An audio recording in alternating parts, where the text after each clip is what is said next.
The winter morning broke cold and gray over Manhattan, the kind of day where the sky merged seamlessly with the concrete towers that scraped against it. Frost clung to the windows of the penthouse on the Upper East Side, creating crystalline patterns that refracted the pale sunlight into 1,000 tiny prisms. Inside, the apartment was warm, heated to exactly 72 degrees, but the warmth felt hollow, artificial, incapable of reaching the cold that had settled into the bones of the man standing by the floor-to-ceiling windows. Marco Santoro was 43 years old, though the weight he carried made him feel ancient.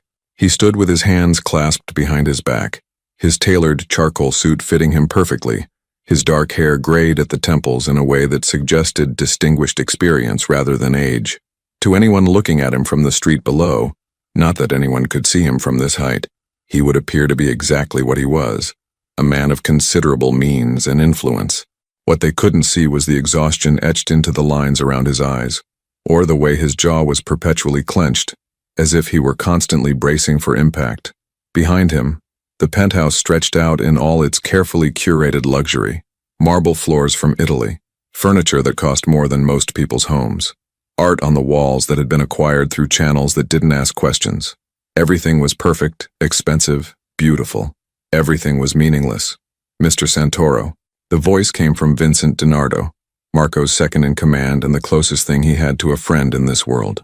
Vincent had been with him for 20 years, through the rise, through the wars, through everything that had brought them to this moment. He stood in the doorway, his broad frame filling the space, his expression carefully neutral. "Dr. Chen is here." Marco didn't turn from the window. "Send him in, doctor." Richard Chen was the fourth child psychologist they had brought in over the past 3 months. The first had been from Colombia, highly recommended, specializing in childhood trauma. He'd lasted 2 weeks before admitting defeat. The second had come from a private practice in Connecticut, a woman with 30 years of experience and a wall full of credentials. She'd managed 3 weeks. The third had been flown in from California, a specialist in selective mutism who'd written books on the subject.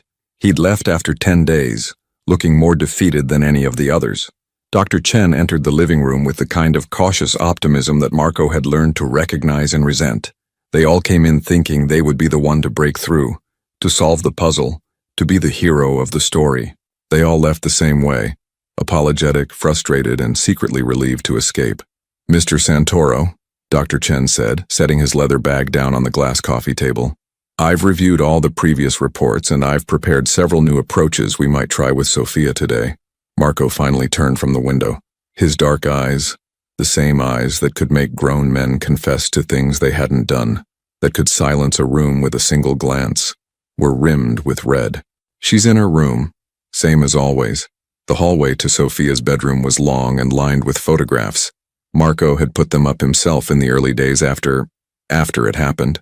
Pictures of Sophia at 3, at 4, smiling, laughing, full of the kind of joy that seemed impossible now. Sophia at her birthday party, chocolate cake smeared on her face. Sophia at the park, feeding ducks. Sophia, Sophia, Sophia, a ghost of the child she had been, haunting the walls of this expensive mausoleum. "Dr. Puro." Chen knocked gently on her door. "Sophia? My name is Dr. Chen. I'm here to visit with you if that's all right." No response. There never was. Marco pushed the door open. The room was enormous, bigger than most apartments in the city, a canopy bed with silk sheets, shelves lined with toys that had never been touched, a window overlooking Central Park, though the curtains were always drawn, and in the center of it all, sitting on the floor in her pink pajamas, was Sophia. She was 5 years old and small for her age, with dark curls that fell past her shoulders and eyes that matched her father's, deep brown, almost black. But where Marco's eyes held hardness earned through years of difficult choices, Sophia's held nothing at all. She sat with a blank expression, her hands folded in her lap, staring at a point on the wall that held no particular interest. A doll sat beside her, ignored.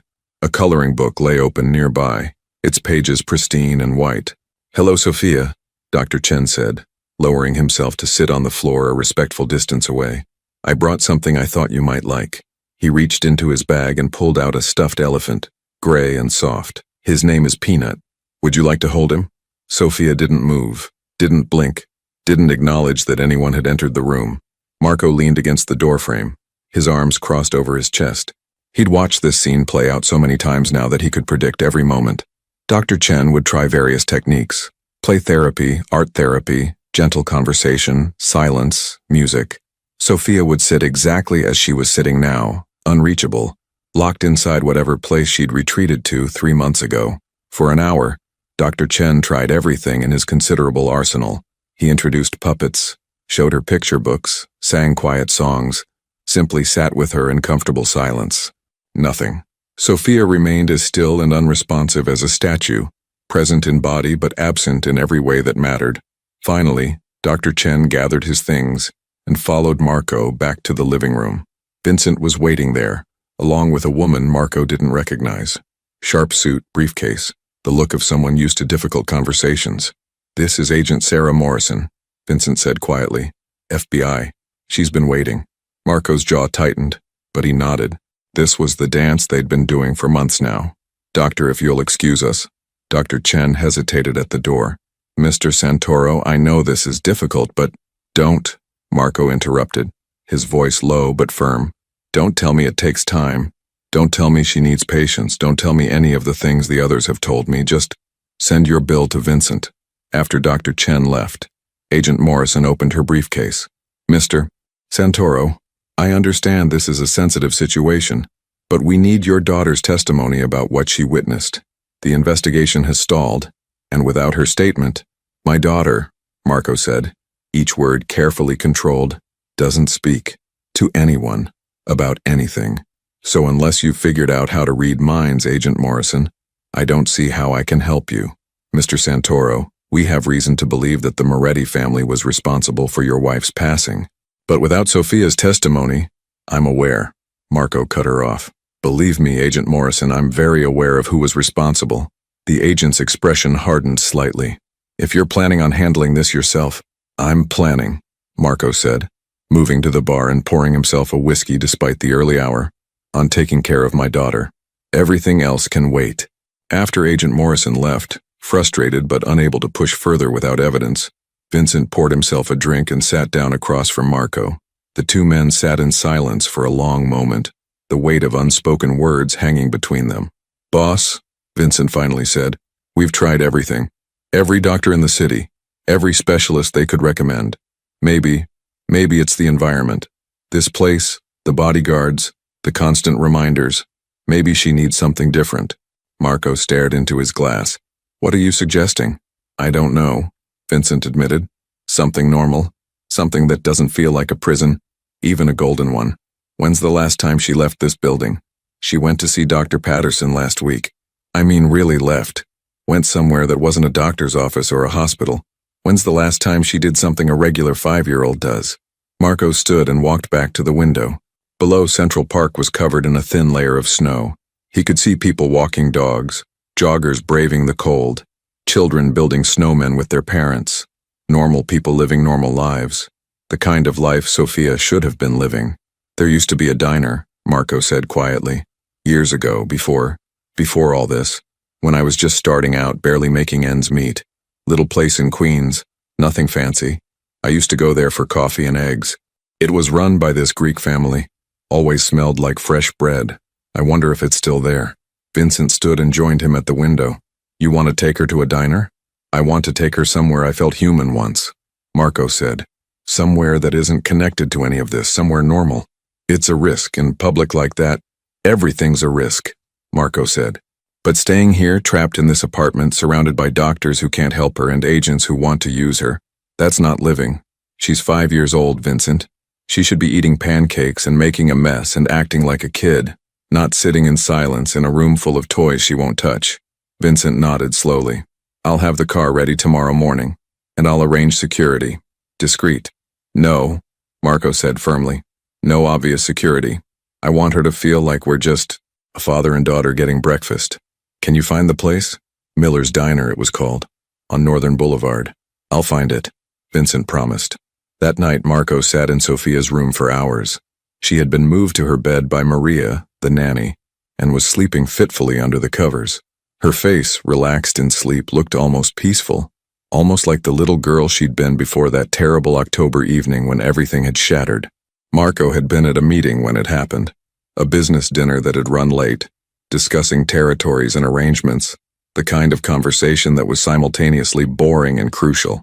He'd been annoyed at missing bedtime, had planned to make it up to Sophia the next morning with her favorite breakfast, chocolate chip pancakes with way too much syrup. His phone had rung at 10:47 p.m. Vincent's voice had been tight, controlled, delivering news in the same tone he used to report any crisis. Calm, efficient, devastating. There had been a breach at the house in New Jersey, where Marco's wife Isabella had been staying with Sophia. The security team had been neutralized. By the time backup arrived, Isabella was gone and Sophia was found hiding in a closet, unharmed physically but completely unresponsive. The doctors had explained it to him in clinical terms. Traumatic selective mutism, post-traumatic stress disorder, dissociative symptoms. They'd used a lot of words that all meant the same thing. His daughter had witnessed something so terrible that her mind had decided the only safe response was to stop communicating entirely. In the 3 months since, Sophia had become a living ghost. She ate when food was put in front of her, but without interest. She slept, but poorly, often waking up screaming without making a sound. She followed basic instructions: get dressed, brush your teeth, come here, but with the mechanical compliance of someone going through motions rather than living. The vibrant, talkative, endlessly curious little girl who had once asked him 1,000 questions about everything from stars to dinosaurs to why the sky was blue had simply disappeared. Marco reached out and gently brushed a curl away from her forehead. "I don't know how to reach you, baby girl," he whispered. "I don't know how to bring you back, but I promise you I'm going to keep trying. Every day I'm going to keep trying." Sophia stirred slightly in her sleep, but didn't wake. The next morning dawned even colder than the day before. The weather forecast predicted snow by afternoon. Marco dressed carefully in clothes that wouldn't draw attention. Jeans, a simple black sweater, a leather jacket. He looked at himself in the mirror and barely recognized the man staring back. When had he become so tired? When had the weight of his choices carved such deep lines into his face? Maria had dressed Sophia in warm clothes: leggings, a soft purple sweater, winter boots, a puffy jacket. She sat on the edge of her bed, hands folded, waiting with that same blank expression. "We're going out for breakfast," Marco told her, kneeling down to her level. "Just you and me. Would you like that?" No response, not even a flicker of recognition. Vincent had the car waiting. Not the usual black SUV with tinted windows, but a regular silver sedan that could blend in anywhere. He'd also prepared a folder with information. "Miller's Diner is still there," Vincent said as he drove. "Been there 43 years. Still run by the same family. The founder passed, but his daughter Helen runs it now. They open at 6 a.m., serve breakfast and lunch. Reviews say the food's good, place is clean, neighborhood's stable. I had someone check it out yesterday, should be perfect." Marco sat in the back with Sophia, her small hand in his. Her skin was cold despite the heated car. "Did you arrange?" "2 guys will be in a car outside, just in case," Vincent said, "but they'll stay back unless there's a problem. Inside, you'll just be another dad taking his kid to breakfast." The drive from Manhattan to Queens took 40 minutes in the morning traffic. Marco watched the city change as they crossed the bridge, from the gleaming towers of wealth to the more modest neighborhoods where real people lived real lives. It had been years since he'd been in this part of the city. Years since he'd needed to be anywhere that wasn't carefully controlled and secured. Miller's Diner sat on a corner, its red and white awning faded but clean. Through the windows, Marco could see booths with vinyl seats, a counter with stools, walls covered in old photographs and Greek memorabilia.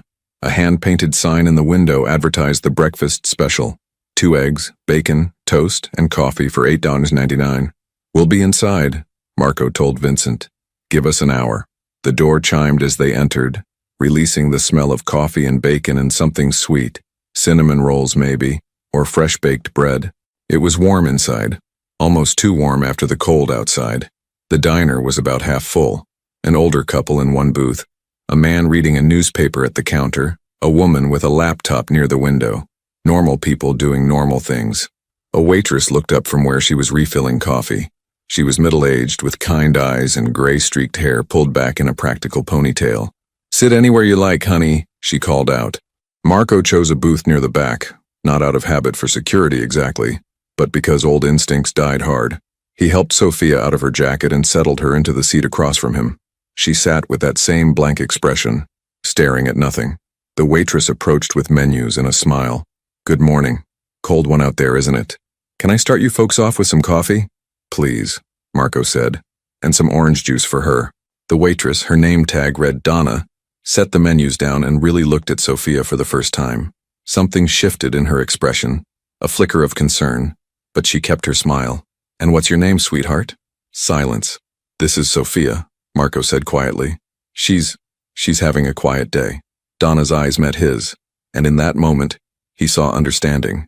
Not pity, not judgment, just simple human recognition that something was wrong, and tact enough not to push. "Well, Sophia, we've got the best pancakes in Queens if you're interested. Chocolate chip, blueberry, or plain with lots of syrup. Whatever you like." Sophia didn't respond, didn't even look up. Donna nodded gently. "I'll give you folks a minute to look at the menu. Coffee and juice coming right up." As she walked away, Marco opened the menu without really seeing it. What was he doing here? What had he expected? That bringing Sophia to a diner would somehow magically fix everything? That a change of scenery would break through months of silence where trained professionals had failed? He looked at his daughter across the table. She sat perfectly still, her small hands folded in her lap, her eyes focused on a spot somewhere past his shoulder.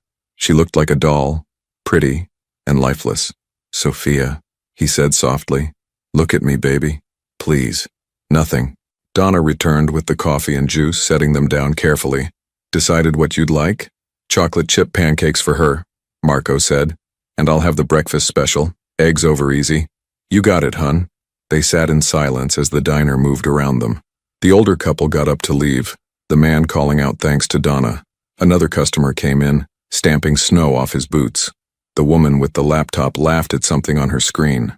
Life happening all around them while Sophia remained locked away in her silent world. When the food came, Marco arranged Sophia's plate in front of her. 3 perfect chocolate chip pancakes, whipped cream on top, butter melting on the side. The kind of breakfast that would have had her squealing with delight 6 months ago. "They look good, don't they?" he said, cutting a bite-sized piece. "Try some, Sophia. I bet they're delicious." Sophia didn't move, didn't pick up her fork, didn't even look at the food. Marco felt something crack inside his chest. He set down his fork, no longer hungry, and pressed his palms against his eyes. Not here. He couldn't break down here. Not in front of all these people. Not in front of his daughter.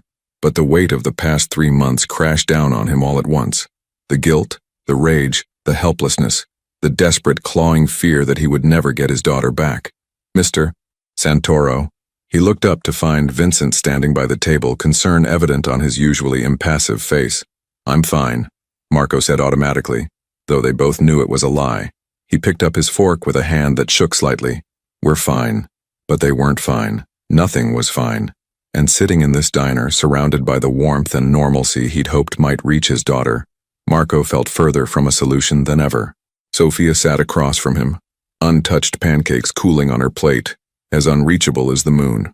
Emma Chen wiped down the counter for the 3rd time that morning, her movements automatic after 12 years of working at Miller's Diner. The rag moved in slow, methodical circles across the worn formica, erasing coffee rings and sugar spills, restoring order to the small section of the world she could control. Outside, the sky had turned a deeper shade of gray, and the first snowflakes were beginning to drift past the window, catching the light from the neon sign that buzzed softly above the door. She glanced at the clock. 9:47 a.m. Helen would be in soon to help with the lunch rush, which meant Emma could take her break, call to check on Tyler at school, maybe sit down for 5 minutes with a cup of coffee that she didn't have to serve to anyone else. The morning crowd had thinned out, just the regulars now. Mr. Patterson at his usual spot by the window with his crossword puzzle, the couple from the flower shop 2 doors down, sharing a stack of blueberry pancakes like they did every Tuesday, and the man with the little girl in the back booth. Emma had noticed them the moment they walked in. You didn't work as a waitress for over a decade without developing a 6th sense about people. The man was clearly out of his element, dressed down but expensive, the kind of careful casual that came from someone who usually wore suits that cost more than her monthly rent. He'd chosen the back booth with the quick assessment of someone used to evaluating exits and sightlines, but it was his eyes that had caught her attention. Exhausted, desperate, the eyes of someone carrying a weight that was slowly crushing them. The little girl, though, that's what had made Emma's chest tighten. 5, maybe 6 years old. Pretty dark curls, delicate features, dressed warmly in clothes that looked brand new. But it was her stillness that sent alarm bells ringing in Emma's mind. Children weren't still like that. Children fidgeted and squirmed and asked questions and reached for things. This child sat like a statue, and there was something about her blank expression that made Emma's maternal instincts flare up with painful recognition. She knew that look, had seen it before, though in a different context on a different child's face. Donna came through from the kitchen balancing 3 plates. "Table 4 needs a refill," she said, jerking her chin toward the booth. "But the guy looks like he's about to fall apart. Might want to give him a minute." Emma glanced over. The man, Mr. Santoro, she'd heard Donna call him, was sitting with his untouched breakfast in front of him, staring at his daughter with an expression of such profound helplessness that Emma had to look away.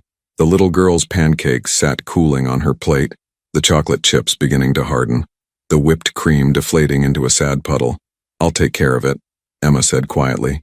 She'd worked at Miller's long enough to know that people came to diners for all sorts of reasons.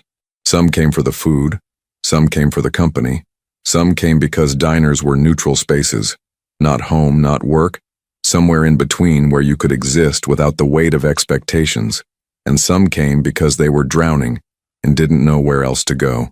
Emma poured fresh coffee into a carafe and made her way to the back booth. As she approached, she could hear the man's voice, low and strained. "Sophia, please, just one bite. You need to eat something, baby. Please." The girl, Sophia, didn't move, didn't even blink. "More coffee?" Emma asked gently, deliberately keeping her tone light and neutral. Marco looked up, and Emma saw the sheen in his eyes that meant he was fighting hard to keep his composure. "Yeah, thank you." She refilled his cup, her movements slow and careful. "How are those pancakes, Sophia? Not too sweet?" No response. Emma had expected that. She studied the untouched plate for a moment, then made a decision. "You know what? I think maybe these got a little cold. How about I bring you a fresh stack and maybe—" She paused, thinking quickly. "Maybe I could make them extra special. What do you think?" Sophia's eyes flickered slightly, the first hint of a reaction Emma had seen. It was barely there, just the tiniest shift in focus, but Emma was watching for it. "I'll be right back," she said, picking up the plate. In the kitchen, Helen's husband George was working the grill, the sizzle and pop of bacon filling the air. Emma grabbed a fresh plate and assembled 3 new pancakes, still warm from the griddle. She added a generous dollop of whipped cream, a pat of butter, and then hesitated, her hand hovering over the chocolate syrup. Tyler had been 3 when her world fell apart. 3 years old with his gap-toothed smile and his obsession with dinosaurs and his habit of drawing hearts on everything. Her notebooks, the bathroom mirror, napkins, the backs of receipts. "It means I love you, Mama," he'd say, pressing his chocolate-smudged fingers to her cheek. Hearts mean love. The accident had been quick. A drunk driver running a red light on a sunny Tuesday afternoon. Tyler's car seat had done its job. The impact hadn't taken him immediately. He'd lasted 6 hours in the hospital, long enough for Emma to hold his hand and sing him every lullaby she knew, long enough for her to tell him all the things she needed him to know, not long enough for any of it to matter. Emma closed her eyes, pushing down the grief that could still ambush her even after 5 years. Not now. This wasn't about her. This was about a little girl who needed something, anything, to remind her that the world could still hold gentle things. She picked up the chocolate syrup bottle and, with careful movements, drew a small heart on the edge of Sophia's plate. Not perfect. Her hands weren't steady enough for perfection, but recognizable. A simple gesture, a tiny offering of kindness. When she returned to the table, Marco was on his phone, speaking in low, tense tones to someone named Vincent. He stopped mid-sentence when he saw Emma approaching. "Here we go," Emma said, setting the fresh plate down in front of Sophia. Brand new pancakes, still nice and warm. Sophia's eyes dropped to the plate. For a long moment, nothing happened. Then, and Emma would remember this moment for the rest of her life, Sophia's gaze locked onto the chocolate heart. Her expression didn't change exactly, but something shifted. Some tiny light flickered behind her eyes. Emma felt her breath catch. She glanced at Marco, who had frozen with his phone still pressed to his ear, watching his daughter with an intensity that was almost painful to witness. Sophia reached out slowly, her small hand hovering over the plate. Her index finger extended, trembling slightly, and touched the chocolate heart. Just touched it, tracing the curved line Emma had drawn. "It's a heart," Emma said softly, crouching down beside the booth so she was at Sophia's eye level. Do you know what hearts mean? Sophia's finger continued tracing the chocolate shape, around and around following the same path. Her lips parted slightly. The first break in the blank mask she'd been wearing. Hearts mean someone is thinking about you. Emma continued, her voice gentle. Hearts mean you're not alone. Hearts mean… She paused, throat tight. Hearts mean love. Sophia looked up. Their eyes met. Emma's soft green to Sophia's deep brown. And for just a second, Emma saw past the wall of silence to the terrified child hiding behind it. A child who'd seen something terrible. A child who'd stopped trusting the world to be safe. A child who was drowning in silence because words had become too dangerous. Emma knew that fear. Had felt it herself in the days and weeks and months after Tyler's accident, when speaking felt like an admission that the world kept turning even though her son was gone. When silence felt like the only loyal response to a reality too cruel to acknowledge.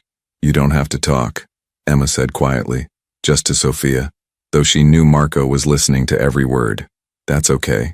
Sometimes words are too hard, but maybe you could try the pancakes. They're really good, and they're warm, and warm things help, even when everything else feels cold. Sophia looked down at her plate again.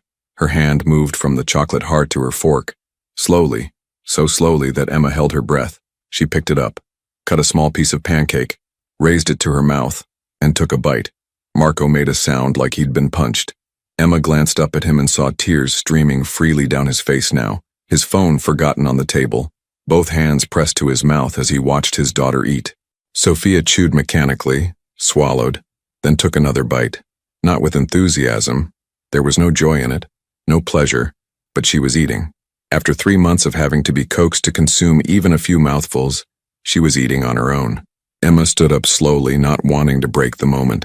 I'll let you folks have some privacy, she said. But if you need anything at all, just wave, okay? She made it back to the counter before her own tears started. Donna looked up from the coffee she was pouring and immediately set down the pot. Hey, Donna said, concern creasing her face. You okay? Emma nodded, wiping her eyes quickly. Yeah, sorry, just that little girl. There's something going on there. I figured, Donna said. You want to talk about it? No, Emma said. But thank you. I think I need to take my break. She went to the small office in the back, really just a closet with a desk and a filing cabinet, and sat down heavily in the creaky chair. Her hands were shaking. She pressed them flat against her thighs and focused on breathing, on not letting the memories swallow her whole. The grief counselor she'd seen after Tyler's accident had told her that trauma changed you, that you could either let it make you bitter or let it make you more compassionate. Emma had chosen compassion, though there were days when bitterness felt like it would be easier, days when seeing other people's children, healthy, alive, talking, laughing, felt like knives to the chest, days when the unfairness of it all made her want to scream. But then there were moments like this, moments when she could use her pain to recognize someone else's, when she could offer a tiny gesture of kindness that might matter, when she could draw a chocolate heart on a plate and watch it reach a child that trained professionals hadn't been able to touch. Maybe that was why she was still here, still working double shifts at a diner, still getting up every morning even though her son never would. Maybe this was what Tyler's life had meant, that Emma could recognize suffering and try to ease it, even in small ways. She allowed herself 5 minutes, then washed her face in the tiny bathroom, reapplied her ponytail and went back out to the floor. The diner had gotten busier. A group of construction workers had taken over 2 tables, and the lunch prep was starting to ramp up. Emma fell into the familiar rhythm of work, taking orders, pouring coffee, calling out requests to George in the kitchen, but she kept one eye on the back booth, where Marco and Sophia still sat. Sophia had eaten about half her pancakes, more than she'd probably eaten at one sitting in months based on her father's reaction. Marco had barely touched his own food, but he was sitting straighter now, some of the desperate helplessness replaced by something that looked almost like hope. When they were ready to leave, Marco approached the counter where Emma was ringing up another customer. He waited patiently until she was free, then met her eyes. I don't know what you did, he said, his voice rough, but thank you. Thank you. I just drew a heart, Emma said simply. Sometimes that's enough. How much do I owe you? Emma glanced at the register. $18.47. Marco pulled out his wallet, but instead of counting out bills, he laid down $100. Keep the change. Sir, that's too much. It's not enough, Marco said firmly. Believe me, it's nowhere near enough. He hesitated, then added, would it be all right if we came back? Tomorrow, maybe? Emma smiled. We're here every day. Same time, same pancakes. The heart, though, Marco said, and there was something almost desperate in his voice now. Would you mind doing that again? Emma's smile widened. I can do hearts. Hearts are easy. Something passed between them in that moment. An understanding, perhaps. A recognition that they were both people who'd been broken by loss and were doing their best to keep functioning despite it. Emma didn't know his story and he didn't know hers, but they both knew what it looked like when someone was barely holding on. Tomorrow then, Marco said. He looked over at Sophia, who was standing by the door with Vincent. When had he come in? Staring at nothing again. Same time. After they left, Donna sidled up next to Emma. That was a hell of a tip. Yeah, Emma said, tucking the money into the register and pulling out her share for the jar they kept under the counter. You know who that was, right? Donna asked, her voice low. Marco Santoro. I've seen his picture in the papers. Well, let's just say he's not exactly in a legitimate line of work, if you know what I mean. Emma watched through the window as Marco helped Sophia into a silver sedan. I know what silence looks like, she said quietly. And I know what it looks like when someone would do anything, absolutely anything, to help their child. That's what I saw. Just be careful, Donna warned. Men like that, they're dangerous. Maybe, Emma agreed. But right now his daughter needs help, and I can help her, so I'm going to. That night, in her small apartment in Astoria, Emma made dinner for one, pasta with jarred sauce, nothing fancy, and ate it while watching the snow fall outside her window. Her apartment was modest but clean, decorated with the kind of generic furniture that came from rental catalogs and clearance sales. The only personal touches were the photographs on the bookshelf. Tyler at various ages, smiling, laughing, alive in captured moments that would never happen again. I met a little girl today, Emma said to the photographs, like she did most nights. She reminds me of you. Not how you looked, but she's lost, Tyler. She's so lost, and I think maybe I can help her find her way back. Would you like that? I think you would. You always wanted to help people. The snow continued to fall, soft and silent, covering the city in white. Emma finished her dinner, washed her plate, and went to bed early. She had another shift at 6 a.m., and something told her that tomorrow was going to be important. She was right. Marco Santoro was not a man who left things to chance. In his world, information was currency, and ignorance could get you ended. So when he left Miller's diner that first morning with Sophia having eaten half a plate of pancakes, more food than she'd consumed voluntarily in 3 months, his first call was to Vincent. I need everything on the Waitress, he said as the sedan merged into traffic. Emma Chen, everything. Background, family, financials, social media, parking tickets. I want to know who she is. Vincent didn't question it. He never did. I'll have it by tonight. In the back seat, Sophia sat in her usual silence, but something was different. Her fingers were moving, tracing invisible patterns on her leg. Marco watched her carefully, afraid to hope, afraid to believe that one chocolate heart drawn by a stranger could be the key that unlocked his daughter's prison. The file arrived at 8 p.m., delivered by courier to the penthouse. Marco poured himself a whiskey and settled into his leather chair to read, expecting to find, he wasn't sure what. Some angle, some explanation for why a random waitress had succeeded where specialists had failed. What he found was simpler and more devastating than he'd anticipated. Emma Louise Chen, age 37, born in Sacramento, moved to New York 12 years ago, employed at Miller's Diner for the past 11 years, also worked part-time at a bookstore in Astoria, divorced 8 years ago, amicable split, no drama. One son, Tyler Chen, born March 15, 2015, passed away August 22, 2020 in a traffic accident. The driver had been intoxicated, lost control, ran a red light. Tyler was 3 years old. Marco set down the file and pressed his palms against his eyes. The universe had a cruel sense of irony. Of all the diners in all of New York, he'd walked into one where the waitress knew exactly what it felt like to lose a child. Not in the same way, Sophia was still alive, still breathing. But Emma Chen understood the particular devastation of having a child's light extinguished. He picked up his phone and stared at it for a long moment before calling Vincent again. Did you read the file? Marco asked. Yeah, boss, she's clean. No connections, no debts, no red flags. Just a working woman trying to get by. Her son. I saw that, Vincent said quietly. Hell of a thing. Marco walked to the window, looking out at the city lights. She doesn't want anything from us. She's not working an angle. Doesn't look like it. Some people are just good, I guess, even when life gives them every reason not to be. We're going back tomorrow, Marco said. And the day after that, as long as it takes. You think the heart thing will work again? I don't know, Marco admitted. But it's the first thing that's reached her in 3 months. So yeah, we're going back. They established a routine. Every morning at 9:30 a.m., Marco and Sophia would arrive at Miller's Diner. They always took the same booth in the back. Emma always served them, and she always drew a small chocolate heart on Sophia's plate. The first week, Sophia ate her pancakes with the same mechanical motions, but she ate them. That alone was a victory. Marco watched his daughter like a hawk, cataloging every tiny change. On day 3, Sophia's fingers traced the chocolate heart before she started eating. On day 5, she looked up at Emma when the plate was set down. On day 7, the corner of her mouth twitched. Not quite a smile, but something. Emma never pushed. She never asked Sophia questions directly or tried to force conversation. She simply existed as a gentle, steady presence. Sometimes she'd sit in the booth across from Sophia for a few minutes during slow periods, not saying much, just being there. Sometimes she'd hum softly while wiping down nearby tables. Sometimes she'd bring crayons and leave them on the table without comment. It was on day 9 that Sophia picked up a crayon. Marco had been checking his phone, a message from Vincent about business he could barely focus on, when he heard the soft scratch of wax on paper.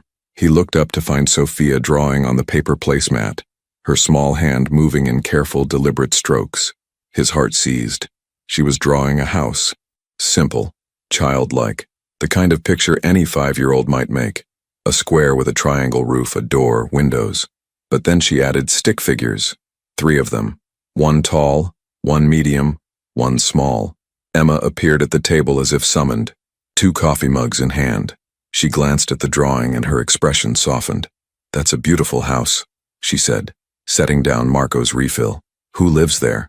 Sophia's hand hesitated over the paper, then continued. She drew a sun in the corner. A tree, a dog.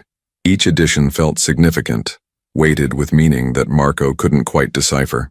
You know, Emma said, sliding into the booth across from Sophia. I like to draw too. Not as good as you, but I try. She picked up a crayon, blue, and started drawing on her own section of the placemat. A simple flower. When I'm sad, drawing helps. It's like, the feelings that are too big for words can fit into pictures. Does that make sense? Sophia looked up at Emma, really looked at her and nodded. Just once, just barely, but it was a nod. It was acknowledgement. It was communication. Marco felt his throat constrict.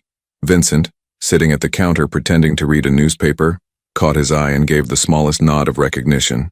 They were witnessing something important. If you want, Emma continued, her voice soft and careful, you could draw more, anything you want to draw, and I'll sit here with you while you do. Would that be okay? Sophia picked up the red crayon. Her hand moved across the paper, and Marco watched with growing dread as she drew dark shapes, shadows. Her hand pressed harder, the wax leaving thick, angry marks. She drew a figure, tall, menacing, and then covered it in red. More red, red everywhere. Emma's hand covered Sophia's gently, stopping the frantic movements. It's okay, she whispered. You're safe now. You're safe. Sophia's hand was shaking. She dropped the crayon and looked up at Emma with eyes that were suddenly full of tears. The first tears Marco had seen from her since that terrible night. Do you want to stop? Emma asked. Sophia shook her head. She picked up the black crayon and drew more. A woman, lying down. More red. Her movements became jerky, desperate, and Marco realized with horror that she was drawing what she'd seen, what she'd witnessed, what had broken her. Sophia, he said, his voice cracking. Baby, you don't have to. But Emma caught his eye and shook her head slightly. Let her, she mouthed. Sophia drew and drew. The story spilled out on the placemat in crude, heartbreaking images. A house, people, shadows, violence, hiding, and then in the corner a small figure in what looked like a closet, tears streaming down its face. When she was done, Sophia set down the crayon and stared at her drawing. Her whole body was trembling. Emma reached across the table and gently took Sophia's hands in hers. Thank you for showing me, she said. That must have been so scary. You were so brave. Sophia's lips moved. No sound came out, but Marco could read the word. Mama.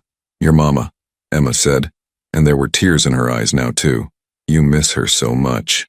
Sophia nodded and then, finally, after 3 months of silence, she began to cry. Real, wrenching sobs that shook her small frame. Emma moved around to Sophia's side of the booth and pulled her into her arms, holding her while she cried, rocking her gently. It's okay, Emma murmured. Let it out. It's okay to cry. It's okay to be sad. It's okay. Marco sat frozen, watching this stranger comfort his daughter in a way he hadn't been able to. Part of him wanted to pull Sophia away, to be the one holding her, but he recognized that this moment belonged to them, this woman who understood grief, and this child who needed someone who understood. The diner had gone quiet. The other customers were carefully not looking, but Marco could feel their awareness, their sympathy. Donna appeared at the booth with a box of tissues and set it down without a word, then disappeared again. After a long time, Sophia's sobs quieted to hiccups, then to shaky breathing. She didn't pull away from Emma, just rested against her like she was too exhausted to sit up on her own. Better? Emma asked softly. Sophia nodded against her shoulder. Do you want to go home and rest? Another nod. Emma looked at Marco. I think she's had enough for today. Marco nodded, unable to speak. He pulled out his wallet, but Emma stopped him. No, she said firmly. No money. I'm not doing this for money. I need to pay you something. You need to take care of your daughter, Emma interrupted. That's all you need to do. Bring her back tomorrow if you want, or don't. But this isn't about money. Why are you doing this? Marco asked, the question he'd been holding back for days finally escaping. You don't know us. We're strangers. Why do you care? Emma's expression was complicated, sad and fierce at the same time. Because I know what it's like to lose a child. And if I can help keep you from losing yours, even though she's still here, then maybe Tyler's life meant something. Maybe his loss can help someone else's found. Marco's vision blurred. You lost 5 years ago, Emma said. Car accident. He was 3, and for a long time I didn't think I'd survive it. But I did, and I learned that the only way to live with that kind of pain is to use it to recognize pain in others, to help where you can, to draw chocolate hearts on plates when a little girl needs to remember that the world can still hold gentle things. Marco carefully folded the placemat with Sophia's drawing and tucked it into his jacket. I'm sorry. For your loss. I'm so sorry. I know, Emma said, and I'm sorry for yours too. Even though your daughter is still breathing, you've lost something. I can see it. Will you be here tomorrow? Marco asked. I work every day, Emma said. Same shift, same chocolate hearts. That night, Marco spread Sophia's drawing on his desk and studied it. Vincent stood beside him, both men silent as they examined the crude but unmistakable images. That's definitely the Moretti brothers, Vincent said finally, pointing to the tall, menacing figures. The one with the scar, that could be Antonio. He always wears that hat. And this, Marco touched the red-covered figure lying down, is Isabella. We knew they were responsible, Vincent said carefully. But now we have confirmation. From Sophia. She saw everything, Marco said, his voice hollow. She was there. She watched them. He couldn't finish the sentence. The FBI will want this, Vincent said. I know. Marco stared at the drawing. But not yet. Sophia's just starting to process this. I won't put her through interrogations and testimony until she's ready, until she's stronger. Boss, every day we wait is a day Sophia gets to heal, Marco interrupted. The Morettis aren't going anywhere. They think they got away with it. Let them think that a little longer. Vincent nodded. And the waitress? Emma? What about her? She's becoming important to Sophia. That makes her a liability. If anyone wanted to get to you, no one knows about her, Marco said firmly. And no one will. We keep the security discreet. We don't change our routine. And we don't do anything that makes Emma or that diner a target. Understood? Understood. The days turned into weeks. Sophia continued to draw, each session revealing more of what she'd witnessed. Emma sat with her through all of it, never flinching, never showing horror at the violence depicted in childish crayon strokes. She just held space for Sophia's trauma, let her express it at her own pace in her own way. And slowly, gradually, Sophia began to come back. It started with small things. On day 15, she made eye contact with Marco voluntarily. On day 18, she reached for his hand in the car. On day 21, she pointed at something she wanted, a book in a shop window, The first time she'd expressed desire for anything in months. But she still didn't speak. The words were locked away, too dangerous to release. Emma never pushed. She introduced other forms of communication, taught Sophia simple hand signals, thumbs up for yes, thumbs down for no, showed her how to point to pictures when she needed something, created a small notebook where Sophia could draw when words felt too hard. Marco watched all of this with a mixture of gratitude and something else, something uncomfortable that he finally recognized as guilt. This woman was giving his daughter something precious, patience, understanding, unconditional acceptance, and she was doing it for nothing. No payment, no recognition, no benefit to herself, just pure, selfless compassion. It was day 24 when everything changed. They were at the diner, the morning routine as established as always. Sophia was drawing while Emma refilled Marco's coffee. The drawing today was different, lighter. Sophia was sketching flowers, butterflies, things that weren't dark or violent. Emma smiled. "Those are beautiful, Sophia. I love the butterflies." Sophia looked up at her. Her lips moved, forming words. No sound came out, but Emma could read them. "Thank you." "You're welcome, sweetheart," Emma said, her voice thick with emotion. Then Sophia turned to Marco. Her eyes met his, really met his, with recognition and presence and consciousness. Her lips moved again. "I love you, Daddy." Marco's control shattered. He reached across the table and pulled his daughter into his arms, holding her like he was afraid she'd disappear. "I love you too, baby girl. So much. So much." Sophia wrapped her thin arms around his neck and held on tight. When Marco finally released her, he looked at Emma. "How can I ever thank you?" "You don't need to," Emma said. But Marco was already shaking his head. "Please," he said, "let me do something. Anything." Emma was quiet for a moment, then said, "Tell me what happened. I've seen what Sophia drew. I know she witnessed something terrible, but I don't know the full story, and I think I need to understand." Marco glanced at Vincent, who gave a subtle nod. They'd kept Emma at arm's length deliberately, not wanting to involve her in their world. But she was already involved. She'd been involved the moment she drew that first chocolate heart. "Not here," Marco said. "Can you meet us somewhere, after your shift?" Emma hesitated, then nodded. "There's a park near here. Astoria Park. I'll be there at 3. The park was cold, the bare trees skeletal against the gray sky. Emma sat on a bench overlooking the water, her hands wrapped around a cup of coffee from a nearby vendor. When Marco arrived, without Sophia, she noticed, he sat down beside her, maintaining a respectful distance. For a long moment, neither spoke. Then Marco began to talk. He told her about Isabella, not his wife. They'd been separated for 2 years before her passing, but Sophia's mother. How she'd taken Sophia to the house in New Jersey for a weekend visit. How Marco's world, the world he'd built through choices he couldn't take back, had followed them there. How the Moretti family, in an attempt to send a message, had breached security and done the unthinkable. Sophia was supposed to be asleep, Marco said, his voice hollow. But she'd come downstairs for water. She saw everything, and when they realized she was there, he couldn't finish. But they didn't, Emma said quietly. No, she ran, hid in a closet. The security team arrived minutes later, but he shook his head. Isabella was already gone, and Sophia had retreated somewhere we couldn't reach her. Emma was quiet, processing. And the people responsible? Still out there, Marco said. The FBI knows who did it. I know who did it. But without Sophia's testimony, there's no case. Just suspicion. She's not ready for that, Emma said firmly. Testimony means reliving it. Means strangers asking her questions, making her remember in detail. She needs more time. I know, Marco said. I'm not going to push her. Her healing is more important than revenge. Emma looked at him sharply. Is it? Really? Because you don't seem like the kind of man who lets things go. Marco met her gaze. I'm not, he admitted.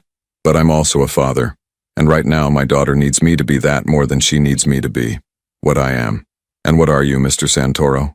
You know what I am, Marco said quietly. You're a smart woman. You've probably figured it out by now. I've figured out that you're a man who loves his daughter, Emma said. Everything else is just details. They sat in silence for a while, watching the water. Thank you, Marco said finally, for everything. For seeing her when no one else could, for being patient, for caring. I told you why I'm doing this, Emma said. Tyler, Marco said. I read about him. I'm sorry. Emma smiled sadly. Everyone's always sorry. But sorry doesn't change anything. It doesn't bring him back. It doesn't make the pain stop. She paused. But helping Sophia? That does something. It makes his life matter. It makes the pain useful. You're an extraordinary person, Emma Chen. No, Emma said. I'm just someone who understands. And sometimes that's all anyone needs. Someone who understands. On day 31, exactly 1 month after that first chocolate heart, Sophia whispered her first words aloud. They were sitting in the booth at Miller's Diner. Emma had just set down Sophia's pancakes with the now customary chocolate heart when Sophia looked up at her. They hurt Mommy, she whispered, her voice rusty from disuse but clear. They hurt her, and she wouldn't wake up. The diner seemed to stop. Emma knelt beside the booth, taking Sophia's hands. I know, sweetheart, I'm so sorry that happened. I tried to help her, Sophia continued, tears streaming down her face. But I was too small. I couldn't help her. You did help her, Emma said firmly. You survived. You're here. That's what she would have wanted, for you to be safe. Sophia threw her arms around Emma's neck, and Emma held her while she cried. Real, healing tears this time, not the desperate sobs from before. Marco watched them, and for the first time in 3 months he felt something like hope. Real hope. Not the desperate, grasping hope of a drowning man, but the solid hope that came from seeing actual progress. His daughter was coming back. She was broken, yes. Traumatized, certainly.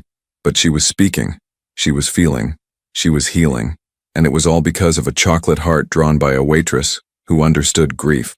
2 weeks after Sophia spoke her first words at the diner, Agent Sarah Morrison received an unexpected phone call.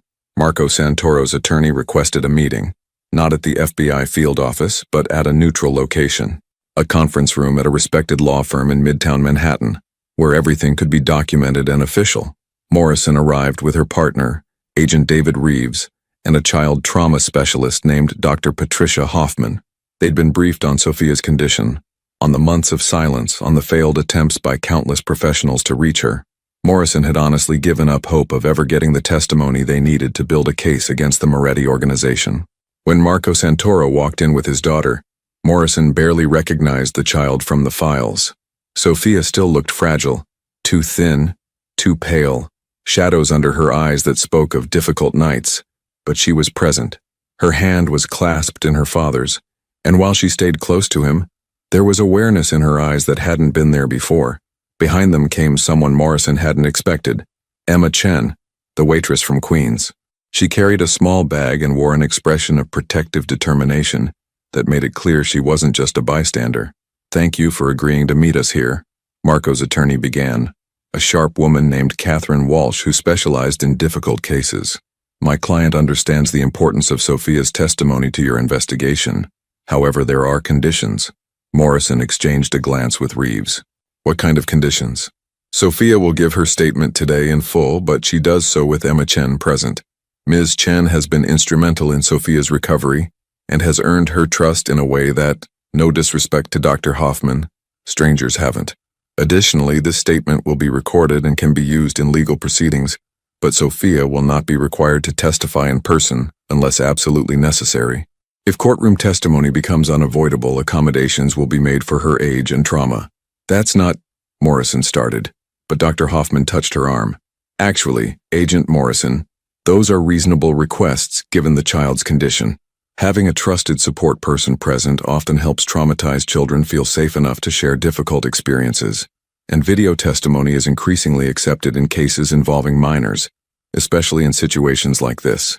Morrison looked at Sophia, who was watching her with those solemn, dark eyes. This child had witnessed unspeakable things. If they could get her statement, a real, detailed statement, they could take down one of the most dangerous criminal organizations in the city. The Moretti family had been operating with impunity for decades, and Isabella Santoro's case was just the latest in a long line of violence that had gone unpunished. All right, Morrison agreed. Let's do this carefully and by the book. They arranged the conference room thoughtfully. Sophia sat in a comfortable chair with Emma beside her. Dr. Hoffman positioned herself where Sophia could see her but not feel crowded. Marco sat slightly behind his daughter, close enough to provide support but not in her direct line of sight. Dr. Hoffman had suggested this, explaining that children sometimes felt pressure to protect their parents and might hold back if they could see their father's reactions. A camera was set up to record everything. Catherine Walsh made sure all the legal protocols were followed, and then when everyone was ready, Morrison began. "Sophia, my name is Sarah. I'm here to listen to anything you want to tell me about what happened to your mom. You don't have to rush. You can take breaks whenever you need to. And Emma is right here with you the whole time, okay?" Sophia looked at Emma, who squeezed her hand gently. "You're safe," Emma said softly. "And you're so brave. Just tell them what you remember, in your own words." Sophia's voice was quiet at first, barely above a whisper, but as she began to talk, the words came easier.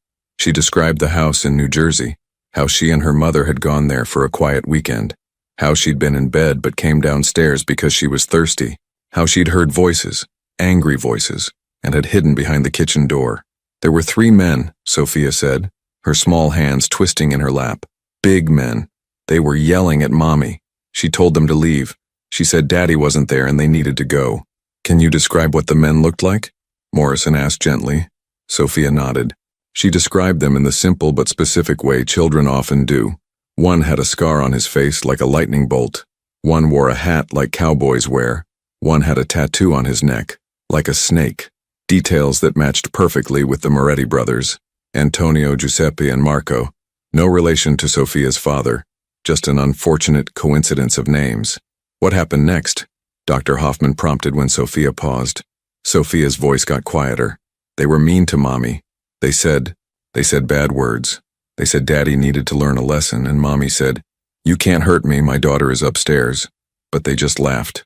Emma's hand tightened on Sophia's. Marco, behind them, had gone perfectly still.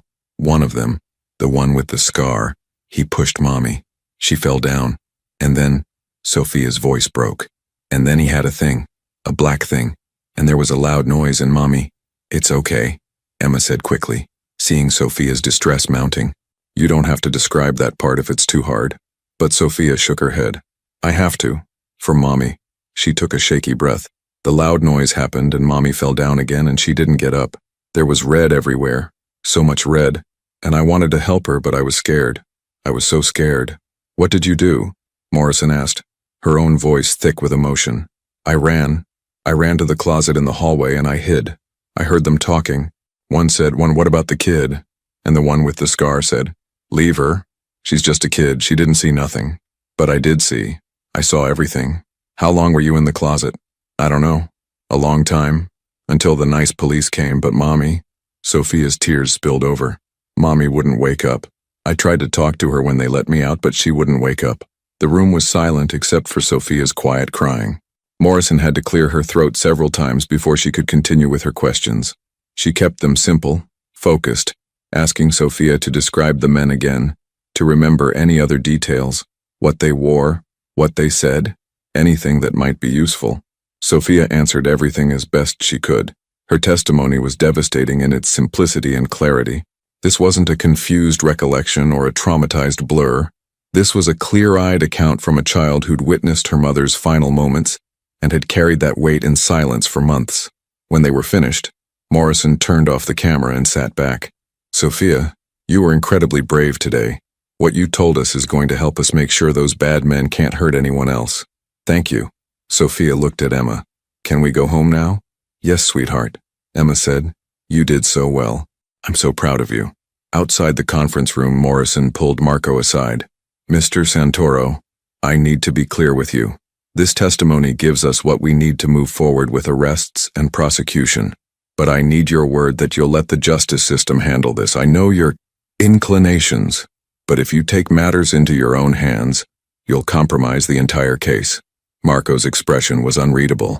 "My daughter just relived the worst moment of her life to help you build your case, Agent Morrison.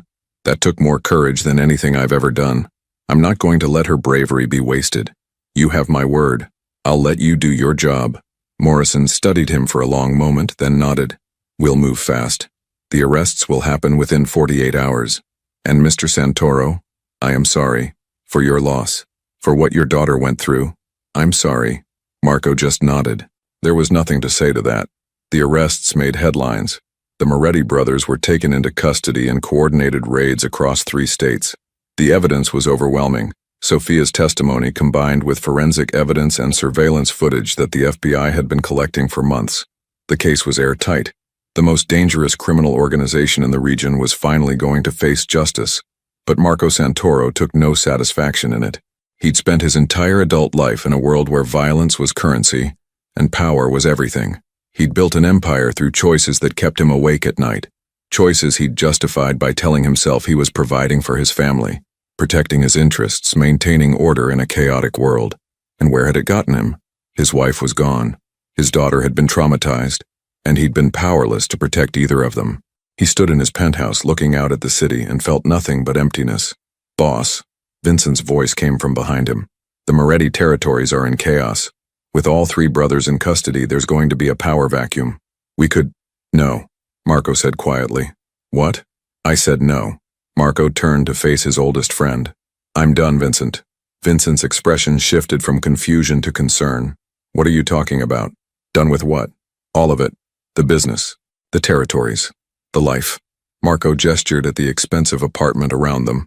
"What's the point of any of this? I have more money than I could spend in 3 lifetimes. And my daughter spent 3 months unable to speak because of the world I built." "That wasn't your fault." "It was exactly my fault," Marco interrupted, his voice hard. "Isabella wasn't my wife anymore, but she was Sophia's mother. And she's gone because I made enemies. Sophia witnessed her passing because I built a life where that kind of violence is just business as usual. How many other children have lost parents because of decisions I've made?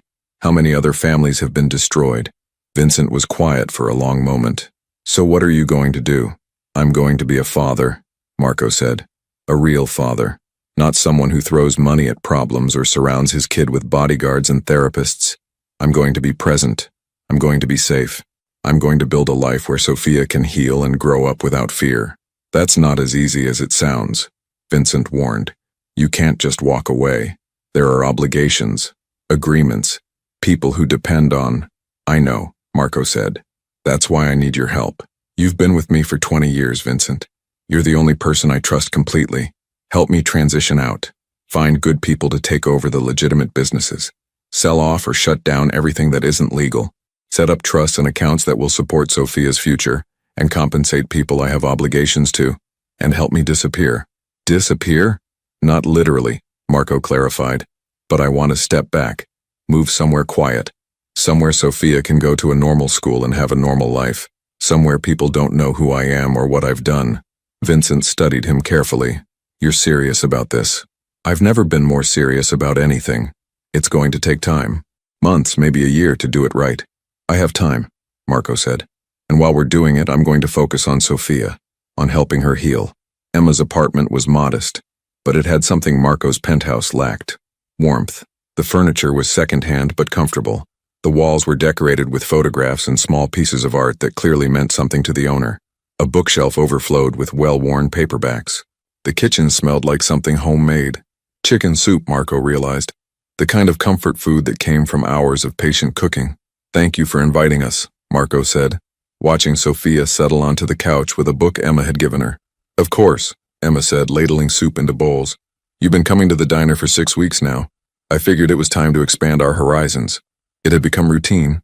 After that first month, they'd continued meeting at Miller's Diner every morning. But they'd also started spending time together outside those breakfasts. Emma had taken Sophia to the library, to the park, to small museums where a quiet child could wander and process and slowly come back to life. Marco had been hesitant at first, trusting anyone in his world was dangerous. But Emma had earned that trust through consistent, patient kindness. She'd never asked him for anything, never tried to leverage their relationship into something more. She was simply there, a steady presence helping his daughter heal. "Can I ask you something?" Marco said as they sat at Emma's small kitchen table while Sophia read in the other room. "Of course. Why do you do this? I know you said it makes Tyler's life matter, but it's more than that, isn't it?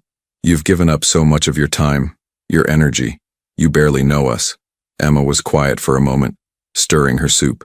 "After Tyler passed, I was angry at the world, angry at the driver who took him from me, angry at fate, at God, at everything.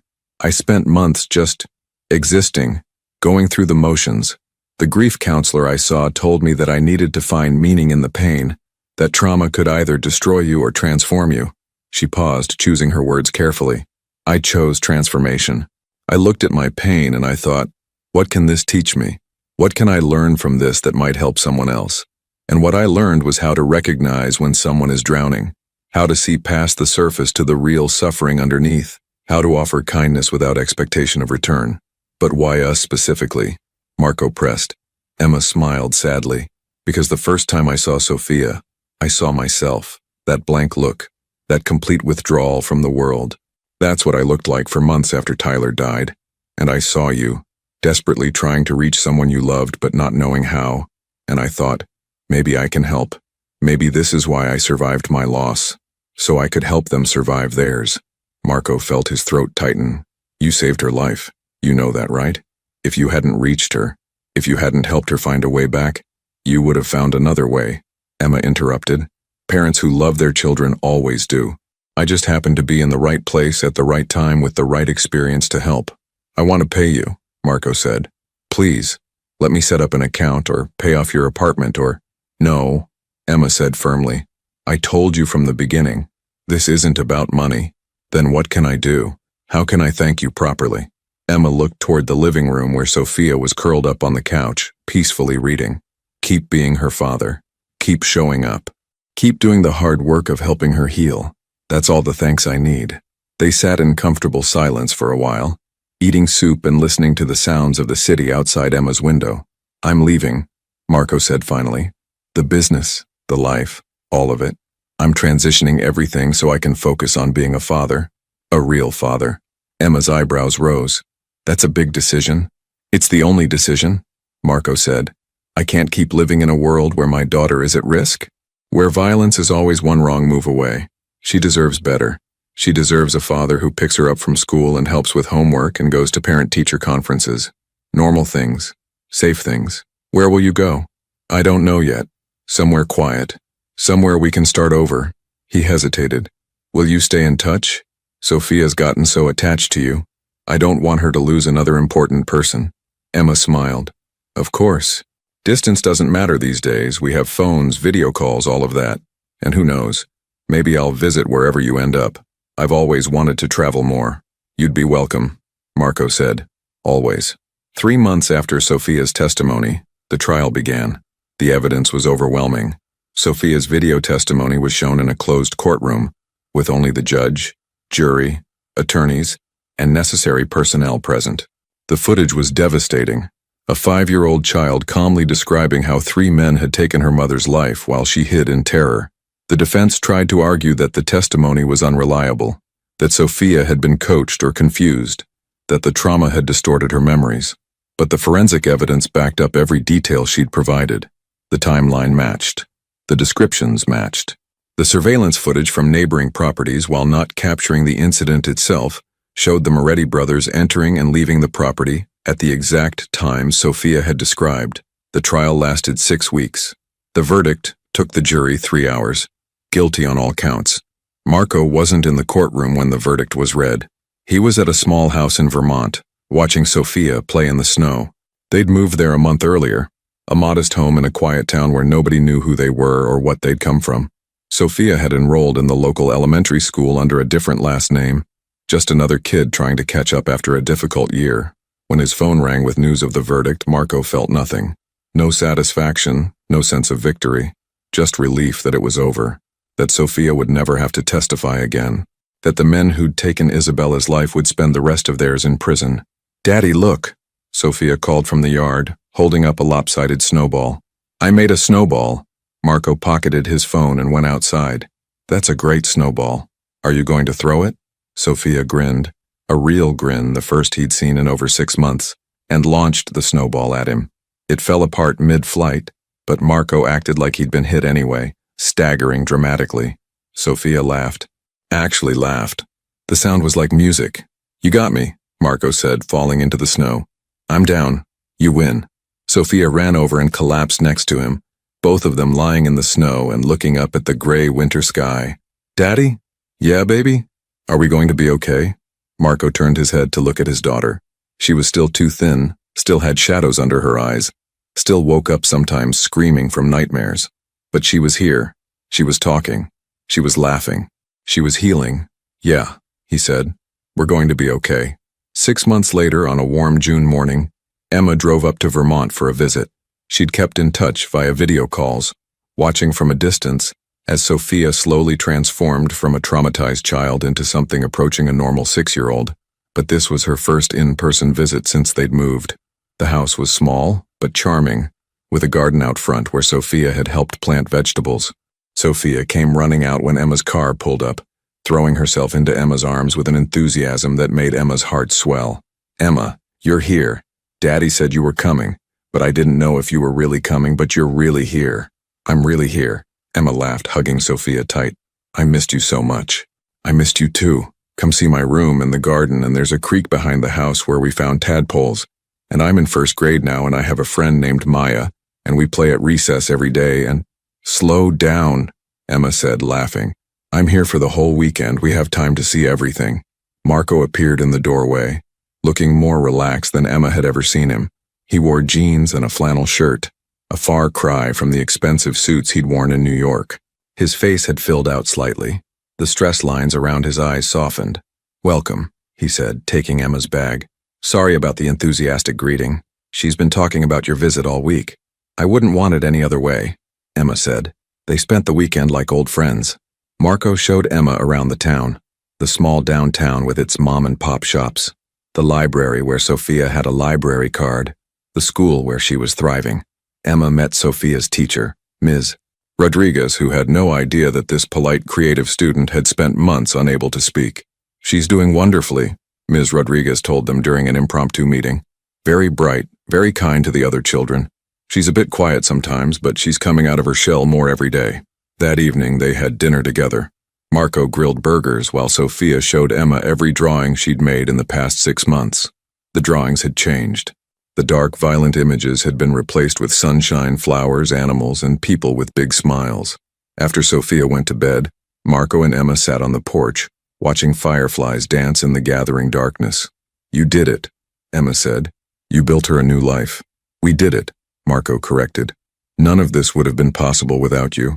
You showed me that there was another way, that throwing money at problems wasn't enough. That what Sophia needed was patience and presence and someone who understood that healing isn't linear." "She's an amazing kid," Emma said. "Strong and resilient. She was always going to find her way back. I just helped her find the door." "The chocolate heart," Marco said with a small smile. "The chocolate heart," Emma agreed. They sat in comfortable silence for a while. "What about you?" Marco asked. "How are you doing?" "Really?" Emma considered the question. "I'm okay. Better than okay, actually. Helping Sophia helped me too in ways I didn't expect. It reminded me that Tyler's life mattered, that the love I had for him, still have for him, isn't wasted. It's just redirected, transformed into compassion for others." "Do you still work at the diner?" "I do," Emma said. "But I'm also going back to school, studying child psychology. I figure if I have a gift for reaching traumatized kids, I should develop it properly." Marco smiled. "That's perfect. You'll be amazing at it." "We'll see," Emma said. "But yeah, I think it's the right path." The fireflies continued their dance. Somewhere in the distance, a dog barked. Normal sounds. Safe sounds. "Thank you," Marco said quietly, "for everything. For seeing Sophia when no one else could. For helping me see what kind of father I needed to be. For showing us both that even after terrible things happen, healing is possible." "You're welcome," Emma said. "But Marco, you did the hard part. You showed up every day. You made the difficult choice to leave your old life. You put Sophia first. That's what made the difference." The next morning, Emma woke to find Sophia already in the kitchen, helping Marco make breakfast. Well, helping, in the way 6-year-olds help, mostly making a mess and stealing bites of bacon. "Emma," Sophia said when she noticed her, "we're making pancakes. Chocolate chip pancakes." "My favorite," Emma said, settling at the kitchen table. When the pancakes were ready, Marco served them on simple ceramic plates. Nothing fancy, just everyday dishes from the local home goods store. But before he brought them to the table, he paused and looked at Emma. She understood immediately. She took the chocolate syrup bottle and, with careful movements, drew a small heart on Sophia's plate. Sophia's face lit up. "A chocolate heart. Just like at the diner. Just like at the diner," Emma confirmed. "Because hearts mean love," Sophia finished. She looked at Emma, then at her father, then back at Emma. I love you, Emma. Thank you for helping me. Emma's vision blurred with tears. I love you too, sweetheart. They ate breakfast together, Marco, Sophia, and Emma, like a makeshift family bound not by blood but by shared trauma and the healing that came from simple acts of kindness. The pancakes were good. The coffee was hot. The sun streamed through the kitchen window, warm and bright. After breakfast, they walked down to the creek Sophia had mentioned. It was shallow and clear, with smooth stones and, yes, plenty of tadpoles. Sophia showed Emma how to catch them gently in cupped hands, how to watch them for a moment, then release them back into the water. We don't keep them, Sophia explained seriously. They need to be free to grow into frogs. Emma smiled at the wisdom in that simple statement. Freedom to grow, freedom to heal, freedom to become what you were meant to be even after terrible things tried to stop you. As they sat by the creek watching Sophia splash and explore, Marco said quietly, she has nightmares sometimes still. About that night. About Isabella. That's normal, Emma said. Trauma like that doesn't just disappear. It becomes part of you. The goal isn't to forget. It's to learn to live with the memory without letting it control you. She talks about her mom now. Marco continued. Happy memories, funny stories. She's starting to remember Isabella as a whole person, not just that last terrible night. That's healing, Emma said. That's exactly what it looks like. They watched Sophia discover a particularly large tadpole and call out excitedly about it. I never thought I'd have this, Marco said. A normal morning, a happy kid, a life without constantly looking over my shoulder. You earned it, Emma said, by making hard choices, by putting her first. I had good teachers, Marco said, looking at Emma. When it was time for Emma to leave on Sunday afternoon, Sophia clung to her for a long time. Will you come back? Sophia asked, her voice small. Absolutely, Emma promised. And you can video call me anytime. Plus, your birthday is coming up in a few months. I'll definitely be here for that. Promise? I promise. As Emma drove away, she watched in the rearview mirror as Marco knelt down to Sophia's level, probably explaining that Emma would visit again soon, that they could call her whenever they wanted. That distance didn't mean goodbye. Emma thought about the morning 6 months ago when a desperate father and his silent daughter had walked into Miller's diner. She'd drawn a chocolate heart on a plate. Such a small gesture, really. 30 seconds of work, a bottle of syrup, and a simple shape. But small gestures could change everything. A moment of kindness could open doors that force never could. Sometimes the most powerful thing you could do was simply see someone's pain and acknowledge it. Not try to fix it, not minimize it, not rush past it. Just see it and say, I understand. You're not alone. That's what the chocolate heart had been. A message. I see you. I see your pain. You're not alone. And it had been enough. Epilogue. 2 years later, Marco stood at the back of the school auditorium, watching the second grade play. Sophia was playing a tree in the school's production of The Wizard of Oz. Not the lead role, but she'd been so excited to be part of it. She stood on stage with her arms stretched out like branches, a crown of construction paper leaves on her head, absolutely beaming. In the seat next to him, Emma wiped away happy tears. She's so confident up there. I remember when she wouldn't even make eye contact. She's come a long way, Marco agreed. Vincent was there too. He'd made the drive up from New York for the play. He'd taken over the legitimate parts of Marco's former business and was running them honestly and well. They spoke regularly, old friends who'd been through too much together to lose touch. She looks happy, boss, Vincent said quietly. She is happy, Marco said. We both are. After the play, they all went out for ice cream.